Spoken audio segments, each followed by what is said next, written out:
नमस्ते मेरे प्यारे दोस्तों। आज हम एक अद्भुत यात्रा पर निकलने वाले हैं। आज हम एक महान आत्मा, एक युग पुरुष स्वामी विवेकानंद की असाधारण यात्रा पर निकलेंगे।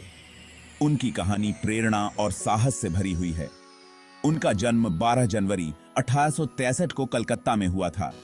यह शहर उस समय भारत का सांस्कृतिक और बौद्धिक केंद्र था।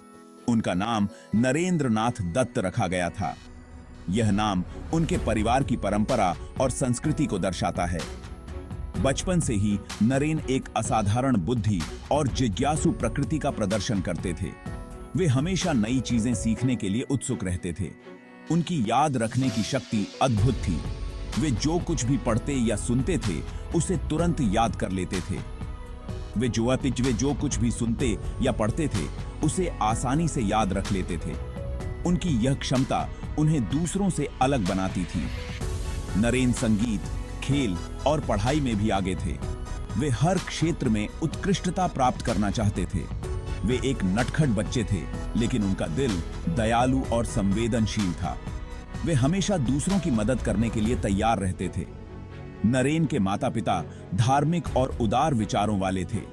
उन्होंने अपने बेटे को अच्छे संस्कार दिए और उसे सही मार्ग पर चलने की प्रेरणा दी। उन्होंने अपने बेटे को अच्छे संस्कार दिए। उनके माता-पिता ने उन्हें सिखाया कि जीवन में सच्ची सफलता नैतिकता और ईमानदारी में है। घर में धार्मिक माहौल और माता-पिता की शिक्षाओं ने नरेन के मन में आध्यात्मिकता के बीज बोए। यह बीज उनके जीवन की दिशा निर्धारित करेगा। यह बीज आगे चलकर एक विशाल वृक्ष का रूप लेगा और पूरी दुनिया को अपनी छाया प्रदान करेगा। स्वामी विवेकानंद का जीवन एक प्रेरणा स्रोत बनेगा। अपनी जवानी में नरेन विभिन्न धार्मिक और दार्शनिक विचारों से प्रभावित हुए। वे हमेशा सत्य की खोज में रहते थे और जीवन के गहरे रहस्यों को समझने की कोशिश करते थे। उन्होंने हिंदू धर्म ग्रंथों, साथ ही पश्चिमी दर्शन और विज्ञान का अध्ययन किया।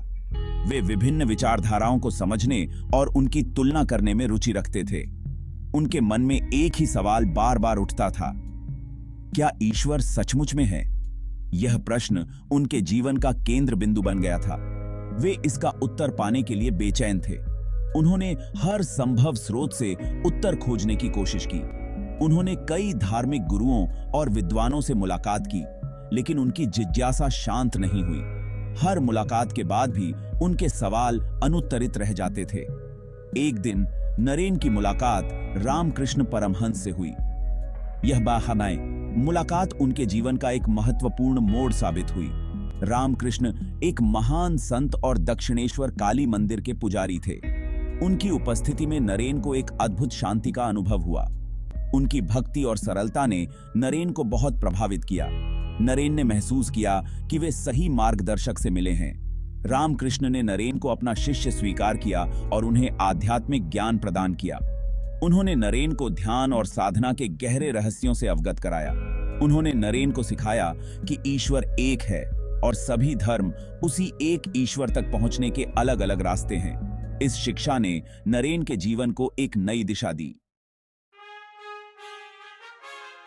रामकृष्ण परमहंस के मार्गदर्शन में नरेन ने गहन आध्यात्मिक साधना की। उन्होंने अपने गुरु के सानिध्य में ध्यान और योग की गहराइयों को समझा। उन्होंने ध्यान, योग और भक्ति का अभ्यास किया। नरेन ने अपने मन को एकाग्र करने और आत्मा की शांति पाने के लिए कठोर साधना की। धीरे-धीरे उनका मन सांसारिक मोह माया से मुक्त होता गया। वे आत्मज्ञान की ओर अग्रसर होने लगे। 1886 में रामकृष्ण परमहंस का देहांत हो गया। उनके जाने से शिष्यों में शोक की लहर दौड़ गई। अपने गुरु के जाने से नरेन बहुत दुखी हुए। उन्होंने अपने गुरु की शिक्षाओं को जीवन का मार्गदर्शक बनाने का निश्चय किया। उन्होंने अपने गुरु की शिक्षाओं को फैलाने और उनके अधूरे कार्यों को पूरा करने का संकल्प लिया। नरेन ने अपने जीवन को एक नई दिशा देने का निर्णय लिया। नरेन और उनके कुछ साथी शिष्यों ने सन्यासी बनने का फैसला किया। उन्होंने सांसारिक जीवन को त्याग कर सन्यास का मार्ग अपनाया। नरेन ने विवेकानंद नाम धारण किया। यह नाम उनके नए जीवन और मिशन का प्रतीक बन गया। उन्होंने भारत भ्रमण पर निकल पड़े। इस यात्रा ने उन्हें देश की वास्तविक स्थिति से अवगत कराया।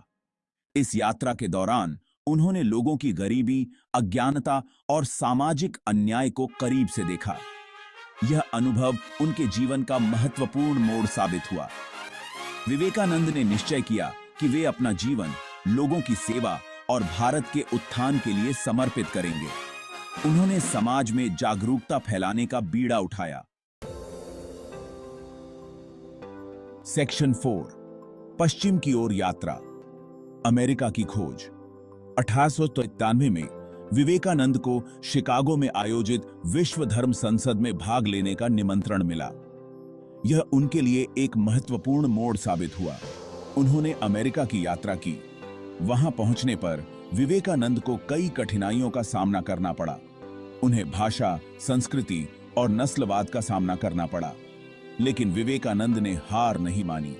उन्होंने अपनी बुद्धि, वाक्पटुता और आकर्षक व्यक्तित्व से सभी का दिल जीत लिया। सेक्शन 5, शिकागो सम्मेलन, विश्व धर्म संसद में एक दिव्य वाणी। 11 सितंबर 1893 को विवेकानंद ने विश्व धर्म संसद में अपना ऐतिहासिक भाषण दिया। उन्होंने मेरे अमेरिकी भाइयों और बहनों के साथ अपने भाषण की शुरुआत की, जिसने सभी को मंत्रमुग्ध कर दिया। उनके भाषण में सहिष्णुता, भाईचारे और सभी धर्मों के प्रति सम्मान का संदेश था। उन्होंने कहा कि सभी धर्म एक ही सत्य की ओर ले जाते हैं। विवेकानंद का भाषण सुनकर सभी लोग मंत्रमुग्ध हो गए। उन्हें तालियों की गड़गड़ाहट से सम्मानित किया गया। सेक्शन 6, आध्यात्मिक राजदूत, विवेकानंद का पश्चिम पर प्रभाव। शिकागो सम्मेलन के बाद विवेकानंद अमेरिका और यूरोप के विभिन्न शहरों में गए। उन्होंने कई व्याख्यान दिए और लोगों को वेदांत दर्शन और योग के बारे में बताया। उन्होंने पश्चिम में वेदांत सोसाइटी की स्थापना की। विवेकानंद ने पूर्व और पश्चिम के बीच एक सेतु का निर्माण किया। उन्होंने पश्चिम को भारतीय दर्शन और संस्कृति से परिचित कराया। साथ ही उन्होंने भारत को पश्चिम के वैज्ञानिक और तकनीकी विकास से अवगत कराया। सेक्शन 7, अमर विरासत, प्रेरणा का एक प्रकाश स्तंभ। 1902 में 29 वर्ष की आयु में विवेकानंद का देहांत हो गया। अपने छोटे से जीवन में उन्होंने जो कुछ हासिल किया वह असाधारण और प्रेरणादायक था। विवेकानंद एक महान आध्यात्मिक गुरु, समाज सुधारक और देशभक्त थे। उन्होंने भारत को एक नई दिशा दिखाई और जागरूकता फैलाई। उनका जीवन और शिक्षाएं आज भी लाखों लोगों को प्रेरित करती हैं और मार्गदर्शन देती हैं।